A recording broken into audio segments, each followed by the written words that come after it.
मोहन राकेश का जन्म सन 1925 पंजाब में अमृतसर में हुआ था और उनका निधन सन 1972 में हुआ था। उन्होंने बहुत सारे नाटकों की रचना की है, जैसे कि आधे अधूरे, लहरों से राजहंस, आषाढ़ का एक दिन इत्यादि। नाटक में आषाढ़ का एक दिन बहुत ही विख्यात और चर्चित नाटक रहा है।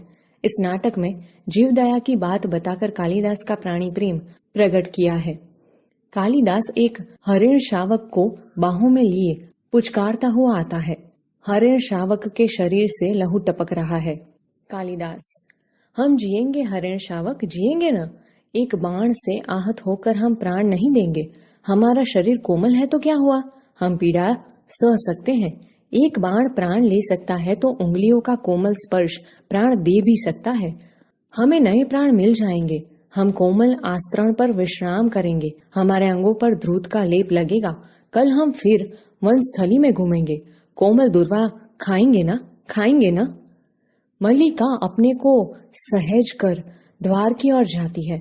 मल्लिका: यह आहत हरिण शावक, यहाँ ऐसा कौन व्यक्ति है जिसने इसे आहत किया? क्या दक्षिण की तरह यहाँ भी? कालिदास: अजगांव प्रदेश में कई नई आकृतियां देख रहा हूँ। जरोखे के पास जाकर आसन पर बैठ जाता है। राज्य के कुछ कर्मचारी आए हैं। हरिण शावक को वक्ष से सटाकर थपथपाने लगता है। हम सोएंगे? हाँ, हम थोड़ी देर सो लेंगे तो हमारी पीड़ा दूर हो जाएगी, परंतु उससे पहले हम थोड़ा दूध पी लेते हैं। मल्लिका: थोड़ा दूध हो तो किसी भोजन में ले आओ। मल्लिका: माँ ने दूध औटा कर रखा है, देखती हूँ। चूल्हे के निकट रखे बर्तनों के पास जाकर देखने लगती है। अभी अभी 2-3 राज कर्मचारियों को हमने घोड़े पर जाते देखा है। माँ कहती है कि जब भी ये लोग आते हैं कोई न कोई अनिष्ट होता है। वर्षा के रोमांच के बाद मुझे यह सब बहुत विचित्र लगा। दूध का बर्तन उठाकर दूध खुले बर्तन में उड़ेलने लगती है। माँ आज बहुत रुष्ट है। कालिदास हरिण शावक को बाहों से झुलाने लगता है। कालिदास: हम पहले से सुखी हैं। हमारी पीड़ा धीरे धीरे दूर हो रही है। हम स्वस्थ हो रहे हैं। न जाने इसके रुई जैसे कोमल शरीर पर उससे बाण छोड़ते बना कैसे। वह कुलांच भरता मेरी गोदी में आ गया। मैंने कहा, तुझे वहां ले चलता हूँ जहां तुझे अपनी माँ की सी आंखें और उसका सा ही स्नेह मिलेगा। मल्लिका की ओर देखता है। मल्लिका दूध लिए पास आ रही है।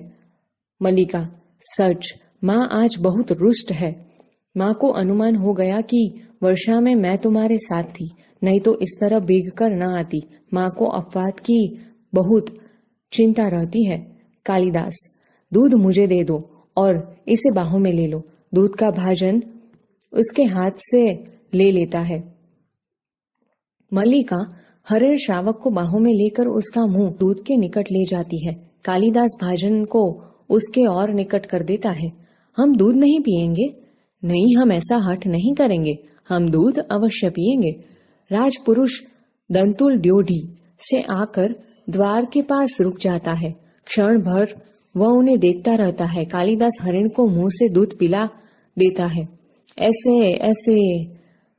दंतुल बढ़कर उनके निकट जाता है। दंतुल: दूध पिलाकर इसके कोमल मांस को और कोमल कर लेना चाहते हो? कालिदास और मल्लिका चौंक कर उसे देखते हैं। मल्लिका हरिण शावक को लिए थोड़ा पीछे हट जाती है। कालिदास दूध का भाजन आसन पर रख देता है। कालिदास: जहां तक मैं तुम्हें जानता हूँ हम लोग परिचित नहीं हैं।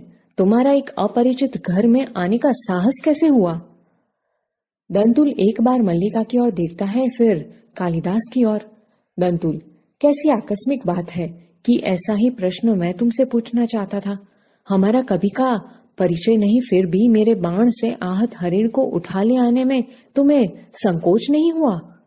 यह तो कहूं कि द्वार तक रक्त बिंदुओं के चिन्ह बने हैं, अन्यथा इन बादलों से घिरे दिनों में मैं तुम्हारा अनुसरण कर पाता? कालिदास: देख रहा हूं कि तुम इस प्रदेश के निवासी नहीं हो। दंतुल व्यंग्यात्मक हंसी हंसता है। दंतुल: मैं तुम्हारी दृष्टि की प्रशंसा करता हूँ। मेरी वेशभूषा ही इस बात का परिचय देती है कि मैं यहाँ का निवासी नहीं हूँ। कालिदास: मैं तुम्हारी वेशभूषा को देखकर नहीं कह रहा। दंतुल: तो क्या मेरे ललाट की रेखाओं को देखकर? जान पड़ता है चोरी के अतिरिक्त सामग्री का भी अभ्यास करते हो। मल्लिका चोट खाई सी कुछ आगे आती है। मल्लिका, तुम्हें ऐसा लांछन लगाते लज्जा नहीं आती? दंतुल, क्षमा चाहता हूं देवी, परंतु यह हरिण शावक जिसे बाहों में लिए मेरे बाण से आहत हुआ है, इसलिए यह मेरी संपत्ति है। मेरी संपत्ति मुझे लौटा तो देंगी? कालिदास, इस प्रदेश में हिरणों का आखेट नहीं होता राजपुरुष, तुम बाहर से आए हो, इसलिए इतना ही पर्याप्त है कि हम इसके लिए तुम्हें अपराधी न माने। दंतुल, तो राजपुरुष के अपराध का निर्णय गांववासी करेंगे? ग्रामीण युवक अपराध और न्याय का शब्दार्थ भी जानते हो? कालिदास, शब्द और अर्थ राजपुरुषों की संपत्ति है, जानकर आश्चर्य हुआ। दंतुल, समझदार व्यक्ति जान पड़ते हो, फिर भी नहीं जानते कि राजपुरुषों के अधिकार बहुत दूर तक आते हैं। मुझे देर हो रही है, यह हरिण शावक मुझे दे दो। कालिदास, यह हरिण शावक इस पावर्त्य भूमि की संपत्ति है राजपुरुष, और इसी पावर्त्य भूमि के निवासी हम इसके सजातीय हैं। तुम यह सोचकर भूल कर रहे हो कि हम इसे तुम्हारे हाथ में सौंप देंगे। मल्लिका, इसे अंदर ले जाकर तल्प पर या किसी आस्तरण पर। अंबिका सहसा अंदर से आती है। अंबिका, इस घर के तल्प और आस्तरण हरिण शावकों के लिए नहीं है। मल्लिका, तुम देख रही हो माँ? अंबिका, हाँ देख रही हूँ, इसलिए तो कह रही हूँ।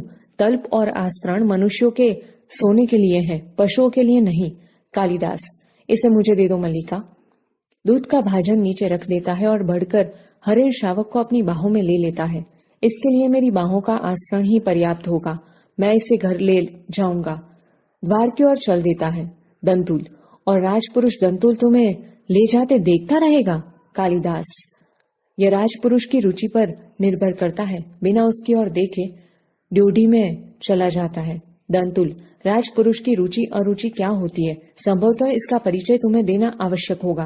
कालिदास बाहर जाता है, केवल उसका शब्द ही सुनाई देता है। कालिदास, संभवतः। दंतुल, संभवतः? तलवार की मुठ पर हाथ रखे उसके पीछे जाना चाहता है। मल्लिका शीघ्रता से द्वार के सामने खड़ी हो जाती है। मल्लिका, ठहरो राजपुरुष, हरिण शावक के लिए हठ मत करो, तुम्हारे लिए प्रश्न अधिकार का है, उनके लिए संवेदना का। कालिदास, निशस्त्र होते हुए भी तुम्हारे शस्त्र की चिंता नहीं करेंगे।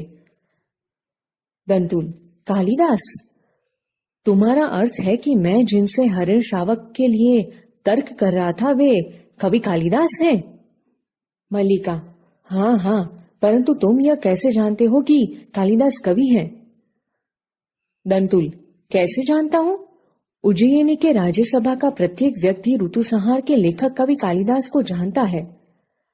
मल्लिका, उज्जयिनी की राज्यसभा का प्रत्येक व्यक्ति उन्हें जानता है? दंतुल, सम्राट ने स्वयं ऋतुसंहार पढ़ा और उसकी प्रशंसा की है, इसलिए आज उज्जयिनी का राज्य ऋतुसंहार के लेखक का सम्मान करना और उन्हें राजकवि का सम्मान देना चाहता है। आचार्य वर रुचि इसी उद्देश्य से उज्जयिनी से यहाँ आए हैं। मल्लिका स्तून कर स्तंभित सी हो रहती है। मल्लिका, उज्जयिनी का राज्य उन्हें सम्मान देना चाहता है, राजकवि का आसन? दंतुल, मुझे खेद है, मैंने उनके साथ अशिष्टता का व्यवहार किया, मुझे जाकर उनसे क्षमा मांगनी चाहिए।